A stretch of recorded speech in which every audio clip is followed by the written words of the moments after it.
आप सभी लोगों का हार्दिक स्वागत, वंदन, अभिनंदन है हमारे यूट्यूब चैनल योगी भवा में। पिछली वीडियो में आप लोगों ने देखा होगा कि हम उच्चारण को कहाँ से करते हैं, उसके विषय में मैंने आपको सरल शब्दों में कुछ सूत्रों के माध्यम से बताने का प्रयत्न किया है कि हम शुद्ध रूप से किस प्रकार से उच्चारण कर सकते हैं। आकु विसर्जनीय कंठा, इचु यशास तालव्या, ऋतु रसा मूर्धन्या, उपु पद्मानी ओष्ठा, लितुलशा दंत्या, वकारो दंत्योष्ठो इत्यादि जो सूत्र हैं उनके माध्यम से हम वर्णों का किस प्रकार से शुद्ध उच्चारण कर सकते हैं उसके विषय में बताया। इस वाली वीडियो में मैं आपको कुछ बेसिक्स, कुछ सरल तरीके से अनुवाद हम संस्कृत में किस प्रकार से कर सकते हैं उसके विषय में बताऊंगा। मुख्य रूप से संस्कृत में 3 वचन होते हैं, एक वचन, द्विवचन, बहुवचन। एक वचन में एक व्यक्ति का ग्रहण होता है, द्विवचन में 2 व्यक्ति का ग्रहण होता है, बहुवचन में बहुत सारे व्यक्तियों का, 3 या 3 से अधिक व्यक्तियों का ग्रहण होता है। तो मुख्य रूप से संस्कृत में 3 वचन होते हैं। हिंदी में प्राय करके 2 वचन होते हैं, एक वचन, बहुवचन। संस्कृत में एक वचन, द्विवचन, बहुवचन। इसी प्रकार से संस्कृत में 3 पुरुष होते हैं, प्रथम पुरुष, मध्यम पुरुष, उत्तम पुरुष। प्रथम पुरुष में प्रथम, जैसे सह, तौ, ते, ये प्रथम पुरुष में ग्रहण होता है। इत्यादि राम, सीता, गीता, ये सभी प्रथम पुरुष के अंतर्गत आते हैं। त्वम, युवाम, यूयम, ये मध्यम पुरुष में आने वाले सिर्फ और सिर्फ 3 शब्द हैं। त्वम, युवाम, यूयम के अलावा मध्यम पुरुष में कोई भी शब्द ग्रहण नहीं होता है। अहम, आवाम, वयम, ये उत्तम पुरुष में आता है। अहम, आवाम, वयम के अलावा कोई भी संसार का कोई भी शब्द उत्तम पुरुष में ग्रहण नहीं होता है। और जितने भी त्वम, युवाम, यूयम, अहम, आवाम, वयम के अलावा जितने भी संसार में शब्द हैं, सब के सब प्रथम पुरुष में ग्रहण होते हैं। अर्थात ये प्रथम पुरुष, ये मध्यम पुरुष, ये उत्तम पुरुष।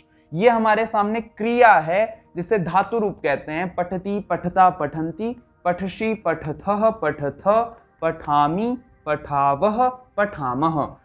तो ये कुछ अनुवाद होता है, जैसे प्रथम पुरुष के साथ प्रथम पुरुष की क्रिया, एक वचन के साथ एक वचन की क्रिया, द्विवचन के साथ द्विवचन की क्रिया, बहुवचन के साथ बहुवचन की क्रिया का ग्रहण होता है। जैसे सह पठती, सह के साथ पठता नहीं लगाएंगे, सह के साथ पठंती नहीं लगाएंगे, सह के साथ मध्यम पुरुष की क्रिया नहीं लगाएंगे, सह के साथ उत्तम पुरुष की क्रिया नहीं लगाएंगे। सह के साथ प्रथम पुरुष के साथ प्रथम पुरुष की क्रिया, एक वचन के साथ एक वचन की क्रिया का ही प्रयोग करते हैं। सह पठती मतलब वह पढ़ता है। पहले इन शब्दों का हम शब्द का अनुवाद समझ लेते हैं। सह मतलब होता है वह, तौ मतलब होता है वे दोनों, ते मतलब होता है वे शब्द, त्वम मतलब होता है तू या तुम, युवाम मतलब होता है तुम दोनों, यूयम मतलब होता है तुम सब, अहम मतलब होता है मैं, आवाम मतलब होता है हम दोनों, वयम मतलब होता है हम सब।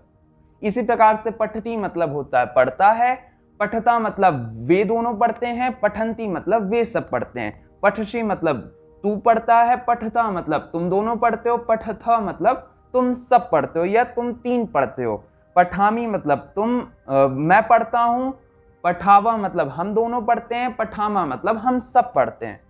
तो ये कुछ आपके सामने शब्द हैं, इन्हें आपको स्मरण अवश्य रूप से करना होगा क्योंकि ये संस्कृत के कुछ महत्वपूर्ण शब्द हैं जो कि ट्रांसलेट में, अनुवाद में प्रथम भूमिका निभाते हैं। सह पठती मतलब वह पढ़ता है, तौ पठतः मतलब वे दोनों पढ़ते हैं, ते पठंती मतलब तुम सब पढ़ते हो, त्वम पठसी मतलब तुम पढ़ते हो या तू पढ़ता है, युवाम पठथ तुम दोनों पढ़ते हो, यूयम पठथ तुम सब पढ़ते हो, अहम पठामी मैं पढ़ता हूँ, आवाम पठावा हम दोनों पढ़ते हैं, वयम पठामा हम सब पढ़ते हैं।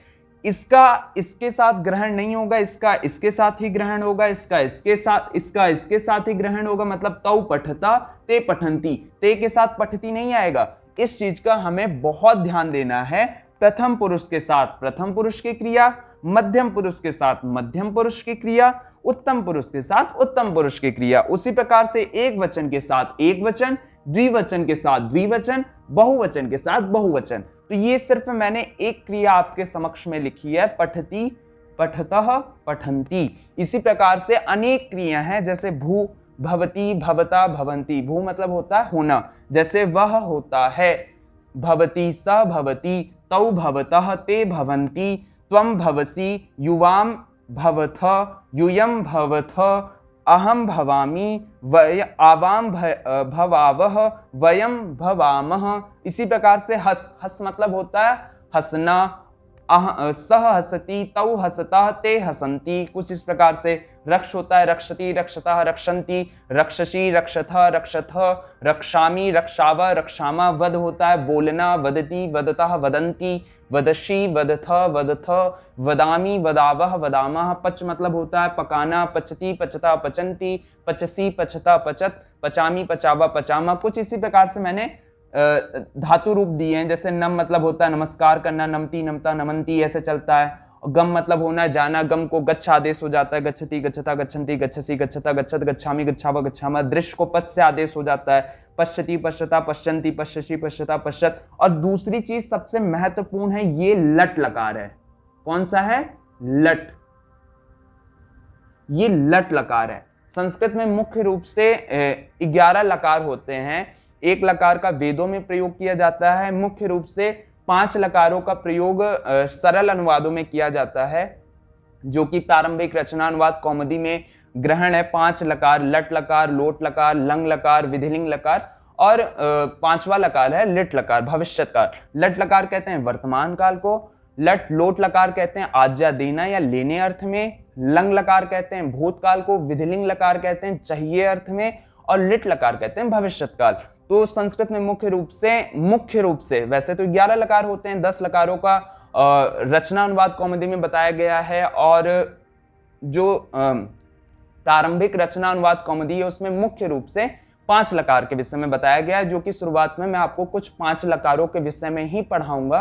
तो आप लोग उसको धीरे धीरे करते हुए याद करना शुरू कर दीजिए, आपको सरल होगा संस्कृत को समझने के लिए। और अभी जो हम पुस्तक पढ़ेंगे इसके बाद से, वो प्रारंभिक रचना अनुवाद कौमुदी है, जो कि 50 रुपए के मूल्य में आपको सरलता पूर्वक किसी भी दुकान पे मिल जाएगी। तो आप उस पुस्तक को ले लीजिए, तो आपको अनुवाद करने में, समझने में सरल हो जाएगा। इसी प्रकार से जैसे ये धातु रूप है, इसी प्रकार से शब्द रूप भी होता है। शब्द रूप कैसे? जैसे रामः, रामौ, रामाः, रामं, रामौ, रामान, रामेण, रामभ्याम, रामै, रामाय, रामभ्याम, रामेभ्य, रामात्, रामभ्याम, रामेभ्य, रामस्य, रामयोः, रामाणाम, रामे, रामयोः, रामेषु, हे राम, हे रामौ, हे रामाः। तो ये शब्द रूप था हमारा। तो हमें धीरे धीरे करते करते ना ये सब याद करना होगा, क्योंकि बिना याद किए तो होगा नहीं। और ये संस्कृत में अगर यहाँ पे अगर आपको कुछ भी ना समझ में आया हो तो आप मुझसे पूछ सकते हैं। एक बार मैं पूरा सा छोटे रूप में रिपीट कर देता हूँ। हम लोगों ने 3 पुरुष पढ़े हैं, प्रथम पुरुष, मध्यम पुरुष, उत्तम पुरुष। प्रथम पुरुष में प्रथम पुरुष की क्रिया का ग्रहण होता है, उत्तम पुरुष में उत्तम पुरुष की क्रिया का ग्रहण होता है, मध्यम पुरुष में मध्यम पुरुष की क्रिया का ग्रहण होता है। संस्कृत में 3 वचन होते हैं, एक वचन, द्विवचन, बहुवचन। एक वचन के साथ एक वचन की क्रिया, द्विवचन के साथ द्विवचन की क्रिया, बहुवचन के साथ बहुवचन की क्रिया। जैसे अब आप बताइएगा अहम पठामी, इसका मतलब क्या होगा? सोचिएगा, चिंतन करिएगा, फिर आप बताइएगा अहम के साथ पठावा क्यों नहीं आया, अहम के साथ पठामा क्यों नहीं आया, इत्यादि चीज। और निरंतर रूप से इसका अभ्यास करते रहिएगा। जैसे दृश्य दिया है, दृश्य को पश्य आदेश हो जाता है, सद दिया है, सद को सीध आदेश हो जाता है, और स्था दिया है, स्था को तिष्ठ आदेश हो जाता है, तिष्ठति, तिष्ठता, तिष्ठन्ति। पा दिया है, पिब आदेश हो जाता है, पिबति, पिबता, पिबंती। स्मृ दिया है, स्मरण करने में होता है, स्मरति, स्मरता, स्मरन्ति। सेव दिया है, सेवते, सेवेते, सेवन्ते। लभ दिया, लभते, लभेते, लभन्ते। वृद्ध दिया है, वर्धते, वर्धेते, वर्धन्ते। मुद दिया, मुदते। इस प्रकार से अनेक क्रिया हैं जिसका प्रयोग हम कर सकते हैं अनुवादों के समय। और सबसे महत्वपूर्ण चीज, अगर आपको कुछ भी ना समझ में आए तो कमेंट बॉक्स के माध्यम से आप मुझसे पूछ सकते हैं। मैं 100% आपके प्रश्नों का समाधान अवश्य रूप से दूंगा। और इसमें से कुछ भी ना समझ में आए, जैसे सह, एक वचन क्या होता है, द्विवचन क्या होता है, बहुवचन क्या होता है, कुछ भी ना समझ में आया तो आप मुझसे पूछ सकते हैं। और अगर जिस किसी ने भी पिछली वीडियो मेरी नहीं देखी है तो आप लोगों से निवेदन है कि वो अवश्य रूप से देखें, क्योंकि उच्चारण का बहुत बड़ा महत्व होता है। लोग प्राय करके 3 शब्दों में गलतियां करते हैं, श, स, श। जैसे कि ये वाला जो स है इसे दंत के बीच से बोला जाता है, जैसे जहां से त बोला जाता है, त, थ, द, ध, देखिए आपके बीच में जीभ जाती है, तो वहां से ये सड़क वाला श बोला जाता है, स, सड़क। ये जो शब्द वाला श है ये अपना तालु से बोला जाता है। तालु कहां पे है? जहां पे हम च का बोलते हैं, च का प्रोनाउंसिएशन जब हम करते हैं, उच्चारण करते हैं श का, तब वहां जहां पे हमारी जीभ जाती है, जहां से हमारा प्रयत्न होता है, उस स्थान से हमें श का उच्चारण करते हैं, जैसे शब्द। और ये जो मूर्धन्य शकार है इसका उच्चारण हम करते हैं मूर्धन प्रदेश से, मतलब जहां से हम ट करते हैं, ट, ठ, ड इत्यादि। तो इसे कहते हैं जैसे कि कक्षा, कुछ लोग कहते हैं कक्षा, कक्षा में गए थे, कक्षा होता है। ठीक, तो पिछली वीडियो में इस विषय में मैंने बड़े ही विस्तार पूर्वक बताया है। आशा और विश्वास है कि आपको वह वीडियो बड़ी अच्छी लगी होगी। यह वीडियो में भी आपको बहुत कुछ सीखने को मिला होगा, और जो कुछ भी आपको लगे कि मुझे नहीं आता है तो वो आप कमेंट बॉक्स के माध्यम से पूछ सकते हैं। वीडियो को हम यहीं पे समाप्त करते हैं, और कुछ पूछना होगा तो आप अवश्य रूप से जरूर पूछिएगा। और अगर वीडियो अच्छी लगी तो लाइक, शेयर, कमेंट जरूर कीजिएगा, और लोगों को अन्य लोगों जो संस्कृत सीखना चाहते हैं सरल रूप में, उन्हें ये वीडियो जरूर रूप से शेयर करिएगा। धन्यवाद आप सभी लोगों का।